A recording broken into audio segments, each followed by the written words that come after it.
हिंद आज की वीडियो में हम बात करेंगे रूस की क्रांति यानी कि रशियन रेवोल्यूशन के बारे में बात करेंगे। लेकिन सबसे पहले आपको समझना जरूरी है कि क्रांति होती क्या है, क्रांति का मतलब क्या होता है। देखिए, ऐसी घटना जो सबसे बड़ा बदलाव लेकर आती है उसे ही हम क्रांति कहते हैं, यानी कि उसे ही हम रेवोल्यूशन कहते हैं। अगर आप लोगों ने कक्षा 9वीं में या कक्षा 10वीं में फ्रांस की क्रांति के बारे में पढ़ा होगा तो यहाँ पे आपको चीज़ें बहुत जल्दी समझ आ जाएगी। फ्रांस में क्या था, एक बहुत बड़ा बदलाव आया था। ऐसी घटना ही तो हुई थी, फ्रांस के अंदर राजतंत्र को ख़त्म करके लोकतंत्र को स्थापित किया गया था। और जो फ्रांस के अंदर ये घटना हुई थी इसने विश्व को हिला के रख दिया था और विश्व को सोचने पर मजबूर कर दिया था कि भाई हम राजतंत्र को ख़त्म कर सकते हैं और अपने देश के अंदर क्या है, लोकतंत्र को स्थापित कर सकते हैं। और कहीं ना कहीं इस क्रांति की जो लहर थी वो रसिया तक पहुंची थी और रसिया भी इस क्रांति से कहीं ना कहीं अवगत था। जैसे हालात फ्रांस के अंदर थे वैसी हालात रूस के अंदर भी थे। जैसे फ्रांस के अंदर उस समय देखा जाए तो आपका किसान हो मज़दूर हो उनके साथ वहाँ पे दयनीय स्थिति थी, वैसे ही रूस के अंदर भी किसान और मज़दूर के साथ काफ़ी दयनीय स्थिति थी। जब इतनी बड़ी दयनीय स्थिति होती है तो क्या आता है, क्रांति आता है। और उस समय क्या आता है, बदलाव। क्रांति के आने के पीछे सबसे बड़ा कारण होता है राजनीतिक, सामाजिक और आर्थिक, और कहीं ना कहीं फ्रांस के अंदर ये था और यही देखने को हमें मिला है कहाँ के पे, रूस के अंदर। तो एक एक करके आज की वीडियो में बात करेंगे। सारे पॉइंट आपके लिए इंपॉर्टेंट है। अगर आप किसी भी प्रतियोगिता एग्जाम की तैयारी कर रहे हो, अगर आप प्रतियोगिता एग्जाम की तैयारी नहीं कर रहे, आप अभी क्लास 11वीं को पास करके 12वीं में पहुंचे हो तो आपके लिए खासकर इंपॉर्टेंट है। वहाँ पे रूस की क्रांति के बारे में आपको पढ़ाया जाता है कि 1917 में हुई थी, लेकिन उसके बारे में बिल्कुल भी देखा जाए तो डिफाइन नहीं किया जाता। तो बाबू प्लीज़ ये वीडियो कंप्लीट देखिएगा, स्किप करोगे तो आपका घाटा है। देखो, 1789 के फ्रांसीसी के क्रांति से उत्पन्न विचारों ने यूरोप सहित अन्य देशों को भी प्रभावित किया। बताया ना आपको, जो 1789 की जो फ्रांस की क्रांति थी, फ्रांस की क्रांति ने, फ्रांस के क्रांति से उत्पन्न विचारों ने यूरोप सहित अन्य देशों को भी क्या प्रभावित किया था। क्योंकि बताया था ना कैसे राजतंत्र को खत्म करके वहां पे लाया गया, लोकतंत्र स्थापित किया गया। ठीक है, जिसने रूसी लोगों को भी गहरे रूप से क्या प्रभावित किया था। तो भाई मैंने बताया आपको कि पूरी दुनिया को प्रभावित किया, तो उसमें रूस को भी प्रभावित किया था। भाई रूस के लोग भी देखा जाए तो फ्रांसीसी क्रांति से बहुत ज़्यादा प्रभावित हुए थे। और रूस, अब देखो सामाजिक विषमता की बात करें, फ्रांस की तरह समाज 3 वर्गों में बटा हुआ था। हमने आपको यहाँ पे बताया शुरुआत में। पहला वर्ग है समांत व पादरी हुआ करता था, दूसरा व्यापारी व जमींदार व पूंजीपति था, तीसरा था कृषक और मजदूर। देखिए 1789 में जब फ्रांस के अंदर क्रांति हुई थी तो उससे उत्पन्न विचारों ने यूरोप सहित अन्य देशों को भी प्रभावित किया था। देशों को लगा कि हम अपने इधर जो राजतंत्र चल रहा है, जो राजा है वो क्या है कि भाई हम जैसे ये कृषक हो गए और ये मजदूर, देखा जाए तो इनके साथ फ्रांस के अंदर भी दयनीय स्थिति थी। इतनी अच्छी स्थिति तो थी नहीं, तो भाई इसी को देखा जाए तो भाई देखो ये तीनों वर्ग अपने आप को अलग मानते थे उस समय और इनकी स्थिति बहुत बद से बदतर थी। ठीक है भाई, कृषक हो चाहे मजदूर हो, भाई अब कृषि पूरे साल करनी पड़ती थी और टैक्स देना पड़ता था, और भाई उसमें मानसून विफल हो गया तो भी भाई उन्हें टैक्स देना पड़ता था। इससे पता चल रहा है कि उनकी दयनीय स्थिति थी। मजदूर अगर भाई शहरों में जाएँ तो वहाँ पर इनसे क्या है कि भाई लगातार काम करवाए जाते थे और भाई वेतन भत्ते की तो कोई बात ही नहीं रहती थी, तो इनकी दयनीय स्थिति थी। राजनीतिक सामाजिक रूप से देखा जाए तो वे बहुत कमजोर थे और आर्थिक रूप से भी बहुत कमजोर थे। तो क्या हुआ, एक ऐसी घटना जो सबसे बड़ा बदलाव लेकर आती है उसे ही क्रांति कहा जाता है। और ये घटना देखा जाए उस समय फ्रांस के अंदर बहुत बड़ी घटना थी और कहीं ना कहीं फ्रांस के अंदर बदलाव लेके आई और राजतंत्र को उखाड़ के क्या लेके आ गई, वहां पे लोकतंत्र को स्थापित कर दिया गया था। और लोकतंत्र जैसे वहां पे स्थापित हुआ उसके अंदर देखा जाए तो एक से बढ़ के एक लोगों का भी क्या है कि शिक्षित लोगों ने भी भूमिका निभाई। ऐसी हमें देखने को मिलेगा कहां पे, रूस के अंदर। ठीक है, तो प्रभावित किया, जिसने रूसी लोगों को भी गहरे रूप से प्रभावित किया। सामाजिक विषमता की बात करें तो ये सेम फ्रांस के अंदर देखने को मिला है, तो हमें सेम रूस के अंदर भी देखने को मिलेगा। फ्रांस की तरह समाज 3 वर्गों में बटा हुआ था। यहाँ पे पहला समांत व पादरी वर्ग हुआ करता था, दूसरा व्यापारी जमींदार व क्या पूंजीपति हुआ करता था, तीसरा वर्ग जो यहाँ पे था कृषक और मजदूर था, जिसके साथ दयनीय स्थिति थी। देखो 19वीं और 20वीं सदी में देखा जाए तो इनके साथ काफी ज्यादा दयनीय स्थिति थी। किसान, देखो जैसे 20वीं सदी आएगा, भले ही 1917 में रूसी क्रांति आ जाएगी, ठीक है, उसके बाद थोड़े हालात ठीक होंगे, लेकिन 19वीं और 20वीं सदी कह सकते हैं हम कि इनके साथ बहुत ज्यादा दयनीय स्थिति थी। ठीक है, किसान व मजदूरों की दयनीय स्थिति की बात करें, रूस में किसानों की संख्या की सर्वाधिक थी, बहुत ज्यादा किसान थे रूस के अंदर। ठीक है, अब देखो लेकिन खेत या तो समांत के पास 67% है उस टाइम पे, या फिर चर्चों के पास 13%। जोड़ लो आप कितने हो गए, 70, 10, 80% भूमि इनके पास है, किसानों के पास कितनी बचेगी। तो भाई दयनीय स्थिति थी, बहुत ज़्यादा दयनीय स्थिति थी। ठीक है, उसके बाद इस चीज़ ने कृषक को क्या है कि मजदूर बना दिया था यहाँ पे। भाई अब इनको लगातार खेती करनी पड़ती थी, मानसून विफल आ जाए, बरसात ना हो तो तब भी इन्हें टैक्स देना पड़ता था, ये सारी स्थिति थी। दास प्रथा का अंत 1861 में हो चुका है। दास प्रथा समझते हो ना भाई, जैसे कि किसी आदमी को मैंने खरीद दिया, वो उससे मैं जो मर्जी काम करवा रहा हूँ, तो वो एक प्रकार की दास प्रथा होती है, जिसे उस समय 1861 में ख़त्म कर दी गई थी। ठीक है, 1861 में क्या है कि ख़त्म हो जाने के बावजूद भी वास्तविकता रूप में मौजूद थी, ख़त्म हो चुकी थी तब भी मौजूद थी। ठीक है, देखो ये पॉइंट अभी समझाता हूँ, समझना। ये औद्योगिक क्रांति का प्रभाव रूस में क्या है, औद्योगिक क्रांति हालांकि देर से हुई, लेकिन औद्योगिक क्रांति के फलस्वरूप बड़े बड़े कारखानों के वे उद्योग स्थापित हुए। भाई यहाँ पे औद्योगिक क्रांति आ चुकी थी लेकिन देर से आई, उसके बाद क्या बड़े बड़े कारखाने जो थे खुले, यहाँ पे लोगों का पलायन शहरों की तरफ हुआ, साथ ही उनके सोच में भी बदलाव हुआ। अब क्या सोच में बदलाव हुआ, देखो भाई, औद्योगिकरण ने पूंजीवाद को तो बढ़ावा दिया, जिसका मूल्य लक्ष्य सिर्फ क्या था, लाभ कमाना था। उस टाइम पे क्या था, लाभ कमाना था। ठीक है, ऐसे में क्या हुआ, श्रमिकों, जो श्रमिक हुआ करते थे, उनका खूब शोषण हुआ, किया गया। उनको ना तो वेतन था, ना ही निश्चित कार्य करने का कोई घंटा था। उस समय भाई लगातार काम करवा रहे हैं और वेतन का कोई मालूम ही नहीं है। जैसे आज काम करोगे, कम से कम 8 घंटे काम करोगे तो आपकी सैलरी 12 से 14 हज़ार तो होनी चाहिए मंथली, लेकिन उस टाइम पे इतना था नहीं इनका कुछ। अब भाई प्रजातांत्रिक दल ने मजदूर को की उग्र भावना को क्या है, संभावित करके क्रांति के लिए तैयार किया था, इसलिए। ठीक है, तो ये यहाँ पे समझ आ गया होगा औद्योगिक क्रांति का प्रभाव रूस में क्या हुआ था। भले ही औद्योगिक क्रांति हालांकि काफ़ी देर में आई थी, ठीक है, और फलस्वरूप बड़े बड़े कारखाने वे उद्योग स्थापित हुए, लोगों का पलायन शहरों की तरफ हुआ, साथ ही उनके सोच में भी बदलाव हुआ। ठीक है, सोच में बदलाव कैसे हुआ, अब देखो यहाँ पे क्या हुआ, श्रमिकों के साथ खूब शोषण होता था। जो ये लोग गए शहरों, देखो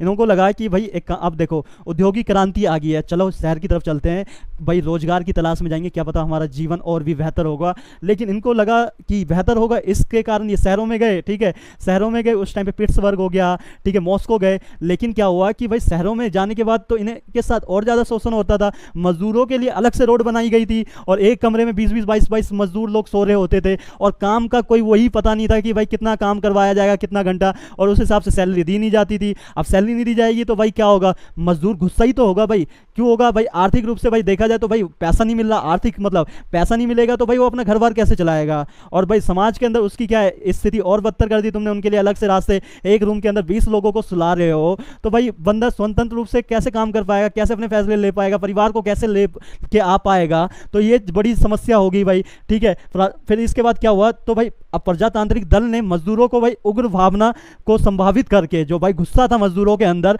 क्रांति के लिए तैयार किया। तभी तो देखो यहाँ पे लिखा, इन्होंने राजनीतिक कार्य में भाग लेना शुरू किया, श्रमिक संगठनों की स्थापना हुई, यहाँ पे स्थापना हुई, जो आगे चलकर क्रांति के लिए महत्वपूर्ण साबित हुई। पहले क्या करा, प्रजातांत्रिक दल ने क्या है कि मजदूरों को उग्र भावना को संभावित करके, इकट्ठा करके क्रांति के लिए तैयार किया। फिर इन्होंने राजनीतिक कार्य में क्या है कि भाग लेना शुरू किया और श्रमिक संगठनों की स्थापना की। आगे चलकर ये क्रांति में देखा जाए तो बहुत बड़ी महत्वपूर्ण भूमिका निभाती है। ठीक है, इतना समझ आ गया होगा आपको। देखो समाजवादी भावना जो बताया था, देखो इसके अंदर क्या चल रहा है, किसान व मजदूरों के साथ यहाँ पे दयनीय स्थिति है। ठीक है, फ्रांस की तरह ही क्या है, यहाँ पे भी 3 वर्ग हुआ करता था। पहला जो सामंत व पादरी वर्ग था, दूसरे में व्यापारी, जमींदार और पूंजीपति थे, तीसरा जो वर्ग हुआ करता था कृषक और मजदूर हुआ करता था।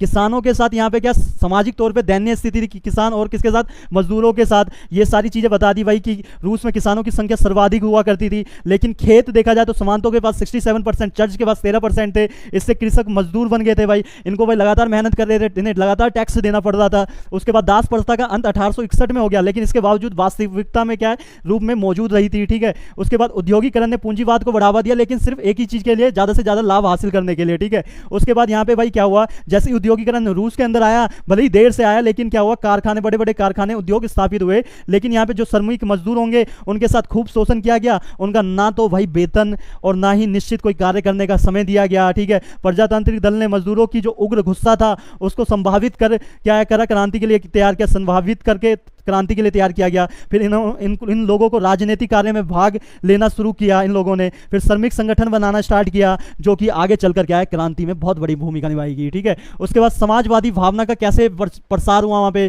ठीक है, देखो समाजवादी भावना के प्रसार ने 2 संगठनों को जन्म दिया। अब ये 2 संगठन क्या है, इसके ऊपर जानते हैं। देखो पहला संगठन है समाजवादी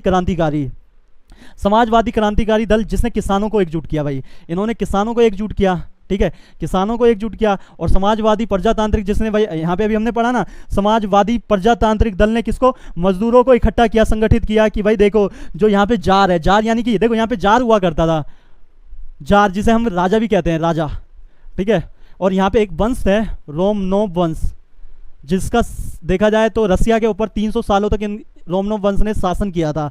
ठीक है, तो भाई इसी के खिलाफ अब क्या है कि देखा जाए तो समाजवादी भावना के प्रसार ने दो संगठनों को जन्म दिया। पहला समाजवादी क्रांतिकारी दल, जिसने क्या है कि देखा जाए किसको, किसानों को एकजुट किया। फिर समाजवादी प्रजातांत्रिक ने किसको, मजदूरों को एकत्रित किया। ठीक है, अब देखो जब ये सारी चीज स्थिति चल रही थी तो मध्य वर्ग में लोग भाई शिक्षित हो रहे होंगे, उस टाइम पे शिक्षित लोग भी होंगे जो इनके साथ जुड़ेंगे। इनको पता चलेगा कि देखो भाई जब इंसान पढ़ता है, पढ़ा लिखा होता है, तो गलत हो रहा होता है तो चुप कभी नहीं बैठेगा वो। और ये यहाँ पे इन लोगों की बहुत बड़ी भूमिका रहेगी रूस की क्रांति में भी। और ये लोग आगे जाके बताएंगे लोगों को कि भाई जो जार है वो आप लोगों के साथ बहुत गलत कर रहा है, वो विलासिता का जीवन जी रहा है और कहीं ना कहीं देखा जाए तो रूस को बर्बाद कर रहा है। कहीं ना कहीं किसानों की स्थिति जो आज दयनीय है, मजदूरों की स्थिति आज जो दयनीय है, ये जार के कारण है। तो ये लोग क्या है कि अपनी किताबों के माध्यम से, अपने विचारों के माध्यम से लोगों को जागरूक करेंगे, एकत्रित करेंगे क्रांति के लिए। तो इनका भी बहुत बड़ा हाथ था उस समय। ठीक है, देखो जिस तरह फ्रांस की क्रांति में दार्शनिक व शिक्षित का योगदान था, उसी तरह रूस में इन्होंने ही क्रांति को बल दिया। ठीक है, तो इनका भी बहुत बड़ा था। जैसे कि भाई फ्रांस के अंदर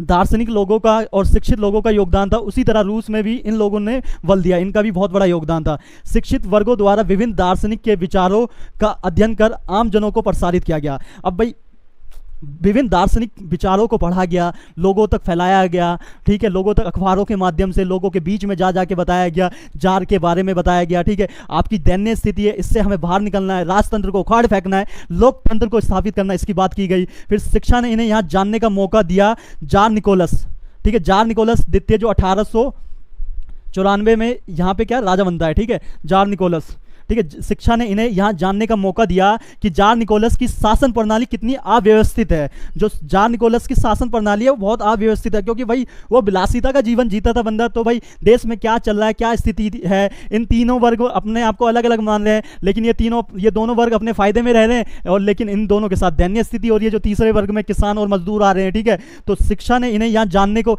अब लोग शिक्षित होंगे भाई, किताबों में पढ़ेंगे कि जार ने भाई देख गलत कर रहा है हमारे लोगों को, खासकर देखा जाए तो कृषक और मजदूरों के साथ बहुत दयनीय स्थिति हो रही है। अखबारों में पढ़ने को मिलेगा, रेडियो के माध्यम से जानने को मिलेगा, तो लोगों में क्या बदलाव आएगा ना भाई। 1857 की क्रांति जब भारत के अंदर हुई थी तो कैसे लोगों के बीच में भाई इतना बड़ा देखा जाए वो क्रांति कहीं ना कहीं बहुत बड़ी क्रांति साबित क्यों हुई थी, इसके पीछे कारण है। लोग ट्रेन में जा रहे थे तो भाई अखबार पढ़ते होंगे, आसपास रहे होंगे, तो उधर से इधर से विचार उधर जा रहे होंगे, उधर से विचार इधर जा रहे होंगे। वो बोलते होंगे देखो अंग्रेज हमारे साथ यहाँ पे गलत कर रहे हैं, अच्छा आपके इधर भी अंग्रेज ऐसे कर रहे हैं। वो बोल रहा होगा मध्य प्रदेश का अंग्रेज हमारे साथ भी ऐसे कर रहे हैं, बिहार के बोल रहे होंगे। तो ये क्या है, विचार ही तो उधर से उधर जाए, अखबारों के माध्यम से ऐसे लोग जो शिक्षित लोग हैं वो जाके बीच में बता रहे हैं कि भाई अंग्रेज ने गलत किया। जैसे रूस के अंदर जार गलत कर रहा था, जब लोग पढ़े लिखे लोग आएंगे समाज के अंदर, तभी तो समाज के अंदर एक बेहतर बदलाव होगा। भारत के अंदर देखा जाए, देखो आज के समय में भारत की बात की जाए तो भारत ने क्या करा है, पॉपुलेशन के मामले में बहुत आगे निकल चुका है। हमने चाइना को पीछे छोड़ दिया। इसमें उन सभी को शुभकामनाएं देनी चाहिए जिसमें इन लोगों का बड़ा हाथ है। ठीक है, तो भाई अब देखो जार निकोलस के, देखो शिक्षा ने यहाँ जानने का मौका दिया कि जार निकोलस की शासन प्रणाली कितनी अव्यवस्थित है, मतलब व्यवस्थित नहीं है, ये गलत कर रहा है आपके साथ। ठीक है, और उनका देश कितनी समस्याओं से जूझ रहा है। ये बताया कि भाई देखो यहाँ पे किसानों के साथ और मजदूरों के साथ दयनीय स्थिति है, औद्योगिकरण आ चुका है, लेकिन मजदूर आज भी मजबूर हैं, एक एक कमरे में 20-20 लोग सो रहे हैं, और एक उनके लिए अलग से रोड की व्यवस्था है, उनके बच्चे बेहतर स्कूलों में नहीं पढ़ रहे। ये सारी चीज़ें बता रहे थे। ठीक है, उसके बाद क्या है, टोल्स्टॉय की प्रसिद्ध पुस्तक है War and Peace. War and Peace ने रूसी नागरिकों की भावना को मजबूती प्रदान की। ठीक है, इनकी एक किताब है क्या, वॉर एंड पीस ने रूस के लोगों को क्या है कि भाई उनकी भावनाओं को मजबूती प्रदान दी। फिर गोर्की जैसे विचारकों ने जनता को जागरूक करने का काम किया। गोर्की जो थे उन्होंने अपनी पुस्तक द फहर के द्वारा रूस में राष्ट्रवादी का प्रसार किया। ठीक है, राष्ट्रवादी भावनाएं, देखो क्या होता है कि ना, क्रांति जब ही सफल होती है जब सब लोग मिलजुल के आते हैं। अकेले से क्रांति कभी सफल नहीं होती। जब मैं से भावना हम में आ जाती है ना, तो ही क्रांति सफल होती है। उसे ही कहा जाता है राष्ट्रवाद, उसे ही कहा जाता है। मैं से हम में बात आएगी ना जिस दिन, उसे ही कहा जाता है राष्ट्रवादी भावना का पनपना। राष्ट्रवाद यानी कि हम लोग, मैं नहीं, मैं सिंगल नहीं, हम लोग राष्ट्र के लिए सोच रहे हैं। जब हमारे देश के लोग मैं से हम में आ जाएंगे और अपने देश भारत के बारे में सोचने लग जाएंगे, भारत की पॉपुलेशन कैसे कम हो इस पर बात की जाए, सरकार इस पर बात करे कि भाई देखो आज के टाइम में जो सरकार गवर्नमेंट जॉब नहीं निकाल पाती, हम लोग क्या है कि मूवमेंट चलाते हैं, आंदोलन करना स्टार्ट कर देते, सरकार क्या कर सकती है। हमारे देश की इतनी बड़ी आबादी है, तो हमें और आपको जागना पड़ेगा, सरकार को जागना पड़ेगा, इस पर कानून लाना पड़ेगा। नहीं तो ऐसा ही रहा तो 2100 जब आएगा ना रिपोर्ट के मुताबिक, तो भारत की आबादी 200 करोड़ हो चुकी होगी, और चाइना से हम 40 से 50 करोड़, 40 से 50 करोड़ नहीं, सीधा चाइना से 110 करोड़ आगे हो जाएंगे। उस समय चाइना की आबादी 90 करोड़ के आसपास होगी। तो हमें सोचना पड़ेगा, जागरूक होना पड़ेगा। जागरूक होने के लिए हम लोगों को सबसे पहले शिक्षित होना पड़ेगा। आज भारत के अंदर देखा जाए इतनी दयनीय स्थिति चल रही है शिक्षा की, जो कि बद से बदतर होती जा रही है। कोरोना वायरस के कारण क्या हुआ, छठी से लेकर बच्चे 8वीं तक पहुंच गए, लेकिन उनकी पिछली क्लासों में क्या हुआ पता नहीं है। दिल्ली के स्कूलों का हाल इतना बदतर है कि आप सोच नहीं सकते। दिल्ली के स्कूलों में अखबारों में लिखा हुआ हमने पढ़ा कि टीचरों ने कहा है कि हमने 9वीं 11वीं के बच्चों को खुद लिख के पास करवाया है। सर आप लोग पास तो करवा रहे हो, लेकिन उनका भविष्य तो आगे चौपट रहेगा ना। वो आज क्या है कि पास होकर 11वीं 12वीं पास करके निकल जाएंगे, लेकिन जब जॉब के लिए जाएंगे तो उनसे जब उनकी क्वालिफिकेशन पूछी जाएगी, तुमने क्या करा 12वीं में, उनसे जब पूछा जाएगा इंटरव्यू में, तो वो कहाँ से जवाब देंगे। पास करवा के क्या मिल जाएगा। एजुकेशन को बेहतर बनाओ, बच्चों को पास नहीं जीना सिखाओ। एजुकेशन में ज्ञान उनको उनके पास आएगा तो वो भविष्य अपने आप बना लेंगे। ये छोटा सा एडवाइस हमारी तरफ से आप सभी स्कूल के टीचरों को, प्लीज़ ध्यान दें, बच्चे को पढ़ाइए आप बेहतर से बेहतर। हमें पता है कि टीचर जो है, स्कूल के टीचर जो होते हैं बहुत ज़्यादा विद्वान होते हैं और वो बहुत अच्छा काम करते हैं, लगातार अच्छा काम करते हैं। कुछ बच्चे होते हैं उनके कारण नहीं कर पाते, लेकिन आपको सबको देख के चलना है, प्लीज़ ऐसा ज़रूर कीजिएगा, ठीक है। उसके बाद भाई अब ये चीज़ें आपको कंप्लीट समझ आ गई, फिर बन जाती है यहाँ पे आरएसडीपी, एक पार्टी बनाई गई थी जो कि नेतृत्व कर रहे थे Lenin, Russian democratic socialist party है ये, ठीक है। रशियन सोशलिस्ट डेमोक्रेटिक पार्टी है आरएसडीपी, जो कि 1898 में बनाई गई थी। इसका नेतृत्व कौन कर रहे थे, लेनिन। याद रखना, रशियन सोशल डेमोक्रेटिक पार्टी, ठीक है, 1898 में बनाई गई थी। नेतृत्व किसने किया, लेनिन ने किया। और ये किसके विचारधारा पर बनाई गई थी, मार्क्स के विचारधारा को आधार बनाकर बनाई गई थी। बोला था कि हम मार्क्स के विचार को ही लेके चलेंगे, ठीक है। और मजदूरों के अधिकारों को सुरक्षा के नाम पर बनाई गई थी, मजदूर के अधिकारों की सुरक्षा के नाम पर बनाई गई थी ये पार्टी, ठीक है। लेकिन देखा जाए तो भाई अगर कोई पार्टी बनती है तो उस पार्टी के अंदर पॉसिबल है कभी ना कभी पार्टी टूटती जरूर है। क्यों टूटती है, इसके पीछे रीजन है। पार्टी के अंदर बहुत सारे क्या है कि अलग अलग विचारधारा के लोग होते हैं, उनकी अलग अलग विचारधारा होती है, तो इस कारण कभी कभार पार्टियां टूट जाती है। और यही हुआ रशियन सोशल डेमोक्रेटिक पार्टी के साथ, जो कि 1903 में क्या हुई, टूट गई। इसका विभाजन हो गया, एक बन गई मेंशेविक और दूसरी बन गई बोल्शेविक। मेंशेविक यानी कि माइनॉरिटी की बात करेंगे, बोल्शेविक नहीं, मेंशेविक मेजोरिटी की बात करेंगे और बोल्शेविक माइनॉरिटी की बात करेंगे। मेंशेविक का कहना था कि क्रांति में समाजवादी लक्ष्य, प्रक्रिया और विचारधारा होनी चाहिए, और बोल्शेविक का कहना है कि सत्ता भाई मजदूरों के पास होनी चाहिए, अन्य किसी प्रक्रिया की आवश्यकता नहीं है। इनका मानना था, बोल्शेविक का मानना है कि भाई देखो सत्ता मजदूरों के हाथ में होगी तो उन्हें पता है कैसे देश चलाया जाएगा, वो आराम से चलाएंगे, क्योंकि उन्हें पता होता है कि 2 वक्त की रोटी के लिए कितनी मेहनत करनी है, कैसे 2 वक्त की रोटी जुटा पाएंगे, इसके लिए लगातार परिश्रम करने की जरूरत है, तो वो लोग बेहतर देश को चलाएंगे। ये ऐसा बोल्शेविक का मानना था। और इनका मानना था कि भाई सत्ता का जो है वो सबके हाथ में होनी चाहिए, ठीक है। यानी कि मेंशेविक का कहना था क्रांति में समाजवादी लक्ष्य, प्रक्रिया और विचारधारा होनी चाहिए। समाजवादी मतलब पूरे समाज की बात कर रहे हैं, ठीक है। तो ये चीज़ आई होप आपको सारी चीज़ें समझ आ गई होगी। ये चीज़ें देखो, ये आपके लॉ ऑफ कनेक्टिविटी के काम आएगा। आप क्या है कि चीज़ें जोड़ के समझ सकोगे कैसे। अब बात करेंगे कि भाई 1894 में रोमनोव वंश के जो जार बनते, जार निकोलस II यानी राजा बनते हैं, यहाँ से कहानी चालू होएगी। लेकिन ये स्थिति उस समय जो पनपी थी यहाँ पे रूस के अंदर, जो कि आगे जाके एक बहुत बड़ी क्रांति लेके आएगी, 1917 के अंदर एक बहुत बड़ी क्रांति लेके आएगी। लेकिन इससे पहले हमें चलना पड़ेगा कहाँ पे, 1894 में जार निकोलस द्वितीय जब जार बनते हैं यानी राजा बनते हैं, उस तरफ चलना पड़ेगा। आई होप इतनी चीज़ें अभी आपको समझ आ गई कि सामाजिक विषमता के बारे में, यहाँ पे कृषक और मजदूरों की दैन्य स्थिति थी, औद्योगिक क्रांति का प्रभाव हुआ, भले बाद से आई लेकिन प्रभाव हुआ आगे जाके, समाजवादी भावना का प्रसार, समाजवादी क्रांतिकारी दल जिन्होंने किसान को एकजुट किया, समाजवादी प्रजातांत्रिक जिन्होंने मजदूरों को एकत्रित किया, मध्य वर्ग की बहुत बड़ी भूमिका रही है। फिर आरएसडीपी पार्टी की बहुत बड़ी भूमिका रही है, उन्होंने लोगों को उन्होंने लोगों को इकट्ठा करना शुरू किया, लोगों को समझाया।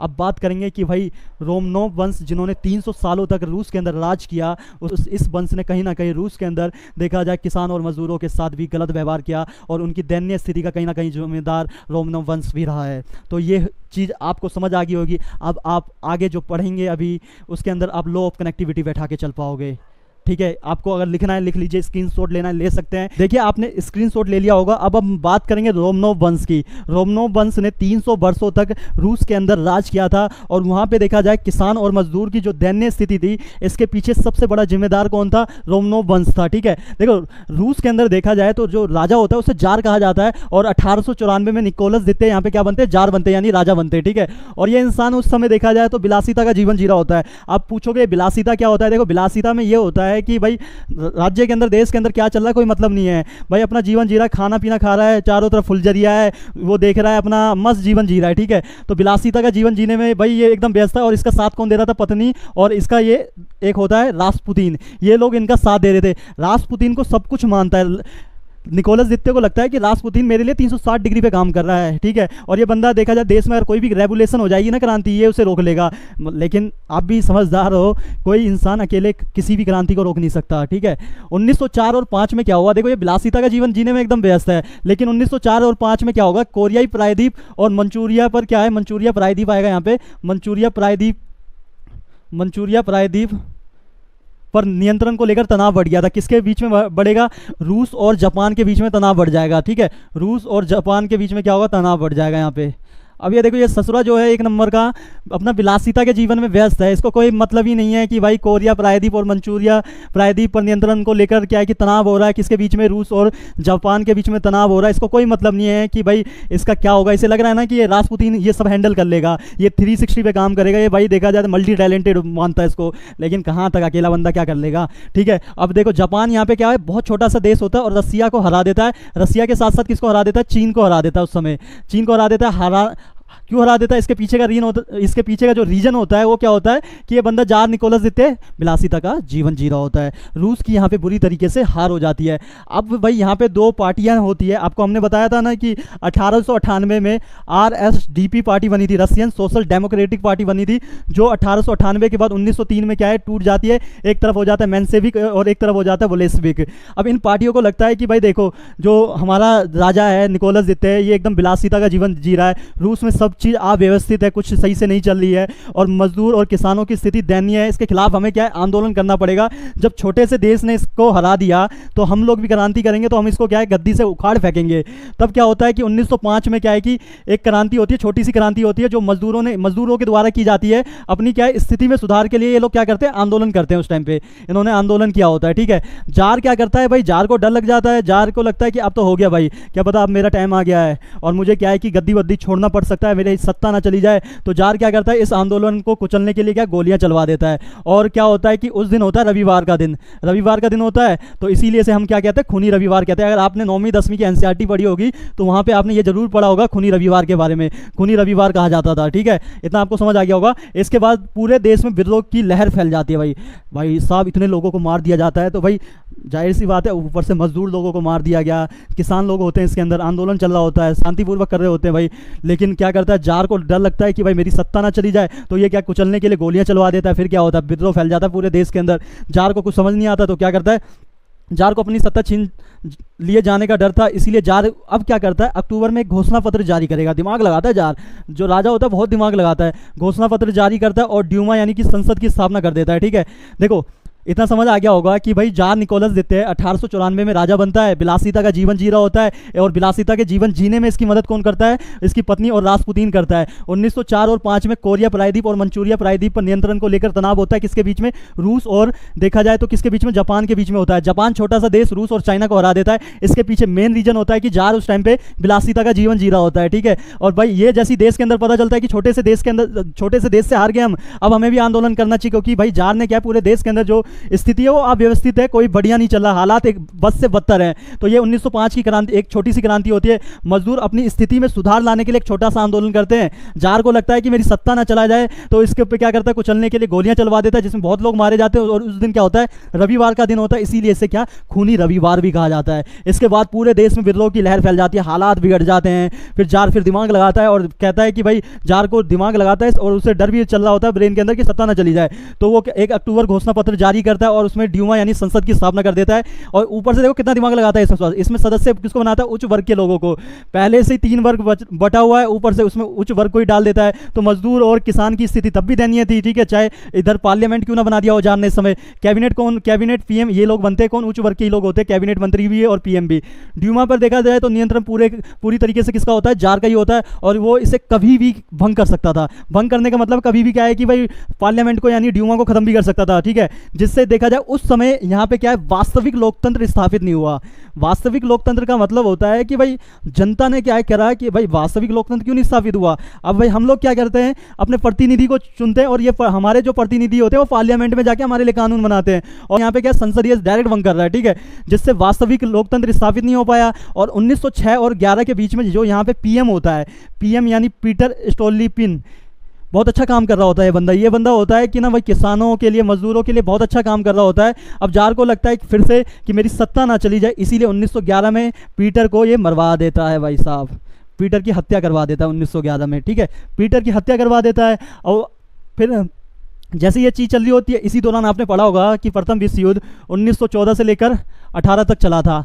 अभी एंट्री, रसिया भी इस विश्व युद्ध में पार्ट थी, रसिया भी लड़ाई कर रही थी। तो भाई हालात रसिया के अंदर भी देखा जाए तो उस समय बद से बदतर थे। क्यों थे? देखो, अत्यधिक संख्या में सैनिक भर्ती किए गए, लेकिन इनकी सुविधाओं का ध्यान उस समय बिल्कुल भी नहीं रखा गया था। ना ही देखा जाए तो वेतन मिलता था इन्हें, ना ही इन्हें पोशाक मिलता था, और ना ही हथियार मिलता था, जिससे इनके बीच अंतोष बढ़ने लगा, ठीक है। अब भाई जिगरे पे थोड़ी इंसान लड़ता है, हथियारों पे ही लड़ेगा ना, जिगरों पे कितना लड़ लेगा ये बताओ। जब ये चीज़ नहीं मिलेगी तो दिक्कत होनी चालू होगी ना भाई, ज़्यादा दिक्कत होगी। ऊपर से क्या हुआ कि सेना में जो ज़्यादातर लोग थे वो किसान और मजदूरों के संबंधी हुआ करते थे। अब भाई संबंधी मारे जाएंगे तो भाई दुख होगा तो अंदर आग लगेगी, सीने में आग लगेगी तो क्रांति चालू होगी और रेवोल्यूशन आएगी। वही वाली बात होगी यहाँ पे, जिनके मरे जाने के कारण इनमें घोर रोष उत्पन्न हो गया। बोला ससुरे जार को उठा के पटक देंगे, छोड़ेंगे नहीं।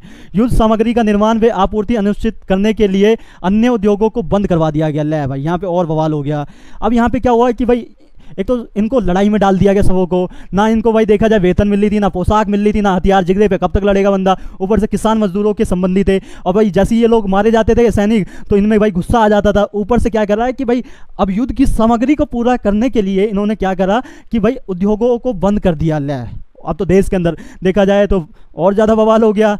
देश के अंदर बवाल जार बना ही रहा था, तो फिर क्या हुआ, जिससे कई मजदूर क्या हो गए, बेरोजगार हो जाएंगे और आर्थिक संकट की स्थिति पैदा हो जाएगी। यहाँ पे बहुत तगड़ी आर्थिक संकट पैदा हो जाता है यहाँ पे। इस दौरान क्या होगा, 1916 से 17 में भीषण अकाल पड़ता है यहाँ पे, जिससे किसान व अन्य लोग पहले से परेशान थे। बहुत गंदी स्थिति आ जाती है रूस के अंदर इस समय। युद्ध ने भुखमरी की स्थिति पैदा कर दी। अंतः क्रांति के अलावा कोई विकल्प नहीं बचा था भाई। अब लोगों ने कहा कि साला जार गया भाड़ में, अब होगी क्रांति, अब खेलना होगा, क्योंकि भाई इतनी गंदी स्थिति, जिगरे पे लड़ रहे हैं। ऊपर से किसान मजदूर के ही लोग हैं, उच्च वर्ग के लोग, पादरी, ये जितने भी हुआ करते थे ये तो थे ही नहीं, ना समांत लोग हुआ करते थे। मजदूर और किसान इसमें भी पीस रहे थे सैनिक में। ऊपर से युद्ध सामग्री का निर्माण आपूर्ति के लिए फैक्ट्रियों को बंद कर दिया गया, बेरोजगार बहुत सारे लोग हो गए। उसके बाद भाई यहाँ पे अकाल पड़ गया, जिसके कारण भाई स्थिति और बद से बदतर होगी, भुखमरी पैदा होगी। अब इस भाई क्रांति के अलावा कोई भी चारा नहीं था। 20 लाख सैनिक, सोच लो 20 लाख सैनिक और 80 लाख नागरिकों की मृत्यु हो गई थी यहाँ पे भाई साहब, यानी कि 1 करोड़ लोग यहाँ पे मारे गए थे। समय के साथ साथ रूस की आर्थिक स्थिति और बद से बदतर हो गई थी। अब बढ़ते समय के साथ क्या हुआ, रूस की आर्थिक स्थिति और बद से बदतर होगी। 1917 तक क्या होगी, रूस के अंदर बहुत तगड़ी भुखमरी पैदा हो गई थी भाई, बहुत तगड़ी भुखमरी आ गई थी। 8 मार्च 1917 को पहली क्रांति हुई, जिसमें 50,000 मजदूरों ने सेंट पीटर्सबर्ग में दयनीय स्थिति के कारण क्या हड़ताल कर दिया। अब यहाँ से बिल्कुल चालू होगा क्रांति का। जार को अपनी सत्ता छोड़नी पड़ी, जार का शासन यहाँ पे क्या हो जाएगा, अब समाप्त हो जाएगा, क्योंकि भाई इतनी दयनीय स्थिति है रूस के अंदर। अब जार अगर सत्ता पे बैठेगा तो ससुरे को लतिया के मारा जाएगा ना, ऐसा मारा जाएगा कि छोड़ दो, हटा दो। अब सत्ता किसके पास चली जाएगी, जार से खत्म सत्ता आ जाएगी किसके पास, ड्यूमा के पास आ जाएगी संसद पे। और ड्यूमा उस टाइम पे हमने बताया था ना, RSDP party, Russian social democratic party, जो कि 1898 में बनाई गई थी, 1903 में टूट जाती है, जिसमें एक तरफ मेंशेविक होता है और एक तरफ वोलेस्विक होता है। मेंशेविक दल के पास इस टाइम पे सत्ता आ जाएगी और इनके PM होते हैं अलेक्जेंडर केरेंस्की होते हैं। और ये ससुरे क्या करते हैं, चुनाव ही नहीं लड़ते यहाँ पे, ये तो और बवाल करने आते हैं ये लोग भी।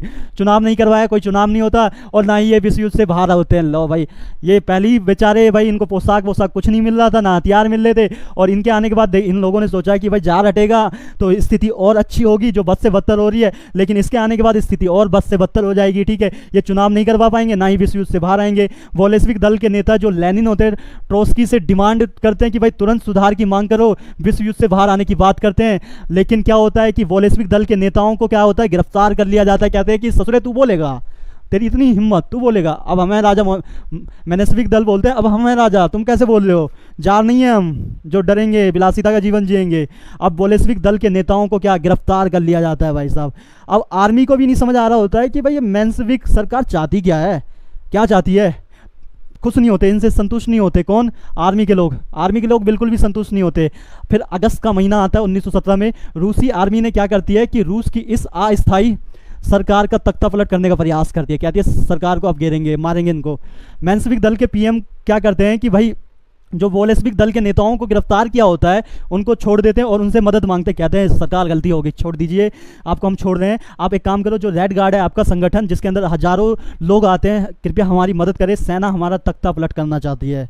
फिर क्या होता है, ये लोग इनकी मदद करते हैं, मदद लेनी पड़ी, मदद करते हैं और रेड गार्ड ने अब आर्मी के तख्ता पलट को नाकाम कर देते हैं। उस समय लेनिन की प्रसिद्धि, मजदूरों का पूरा समर्थन, लेनिन की बहुत ज़्यादा प्रसिद्धि होती है, ठीक है। और सोवियत वर्कर की इस टाइम पे देखा जाए तो काउंसिल की स्थापना भी हो जाती है, सोवियत वर्कर की, सोवियत की, ठीक है।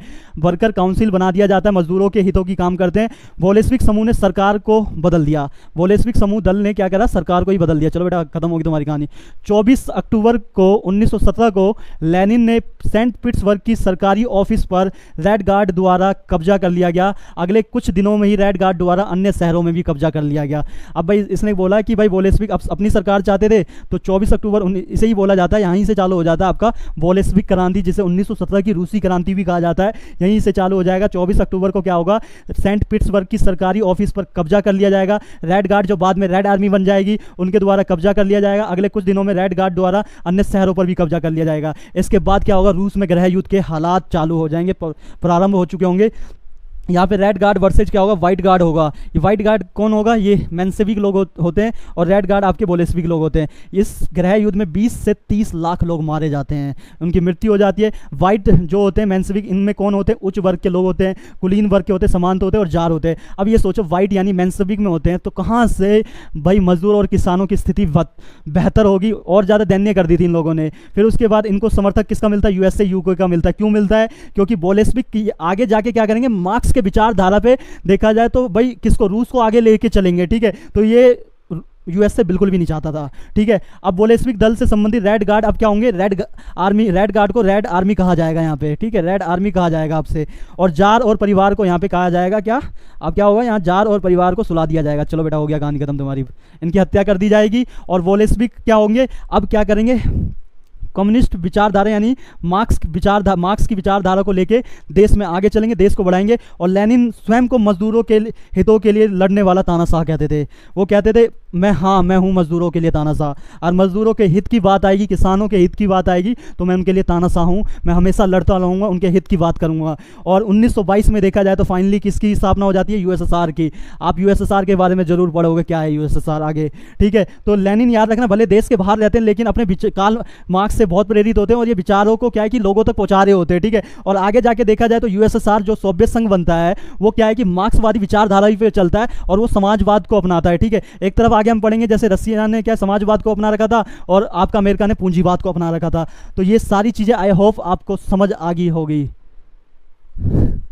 समझ आ गई होगी कि कैसे कैसे ये सारी चीज़ें हुई। आप एक पॉइंट से उतार सकते हो, पॉइंट बाय पॉइंट भी लिख सकते हो ऐसे। और कोई दिक्कत हो तो कमेंट करके ज़रूर बताइएगा, पूरा का पूरा कोशिश किया गया है समझाने की, ठीक है। आपको इतना समझ आ गया होगा,